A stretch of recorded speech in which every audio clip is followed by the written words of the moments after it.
I have the most comprehensive education plan of anyone running, and I ask you to go to my website and compare my plan to anyone else running. $1 billion investment in public schools. And there are so many things we need to do. By the way, I mentioned earlier the $400 million that came from the federal government, which has not been spent. All of this money could be working today for our kids.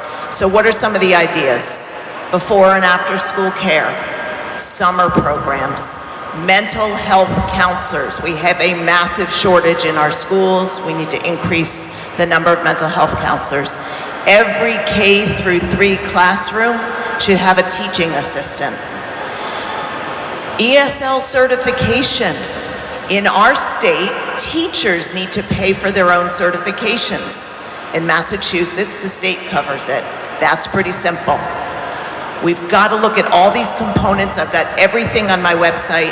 A big part of this, though, and this is particularly true for students of color, is they do not have teachers to look up to, who look like them and share their lived experiences. I propose we expand the Rhode Island Promise program.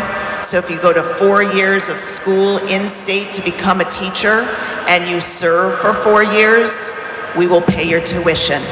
This will solve for one of the big discrepancies. In Providence, as an example, 88% of our children are people of color, and just north of 10% of our teachers are.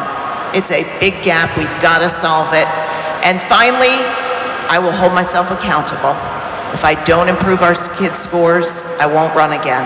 And everyone in this state deserves a governor who's going to hold herself accountable for results and not just talk like politicians have done for years, but actually make something happen.